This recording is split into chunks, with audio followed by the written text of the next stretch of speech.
ګورې عزتمنو و هر مسلمان ته دا پکار ده چې ټوله ورځ د الله سره تعلق وي.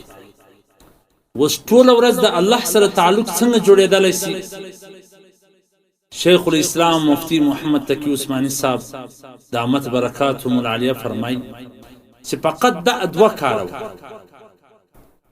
یو د الله پر نعمتونو باندې د الله شکر ادا کول، یعنی ټوله ورځ ته د الله د نعمتونو سکار اخی، اکه سترګې دي، که غوږونه دي، که لاسونه دي، که پښې دي، صحت دی، یو خوراک دی، اوبه دي، ډوډۍ ده، هر شی چې ته خورې الحمدلله د الله شکر. یعنی ټوله ورځ په دا 24 ساعته کې هر وخت ته د الله د یو نعمت څخه ګټه اخی، باید ته د هغه نعمت شکر ادا کړې د الله. دویم چې هر څه ته چې ضرورت وي د الله سوا.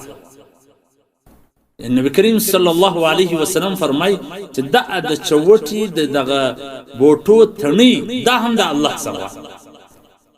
یعنی و انسان ته په ورځ کې د ډیرو څه ضرورت پېښي، نو بس ته ټوله ورځ الله ته وایې چې یا الله دا حاجت مې راپوره کړې، دا ضرورت مې راپوره کړې، دا کار مې راپوره کړې، نو ستا به ټوله ورځ د خپل رب سره تعلق وي.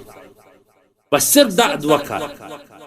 اوس که ته د الله د نعمتونو شکریا ادا کړې، الله فرمایي لئن شکرتم لازیدنکم، که چیرې ته زما د نعمتونو شکر ادا کړې زه نور پر تا زیاتوم، ولئن کفرتم ان عذابی لشدید، که چیرې ته زما نه شکر کوې زه تا ته نور دردناک عذاب. نو څومره ښه نسخه ده، څومره اسانه خبره ده چې یو انسان ټوله ورځ د خپل رب سره تعلق ولري. صرف په دغه دوو خبرو د نعمتونو شکر ادا کوه او هر څه د خپل رب څخه غواړه بس.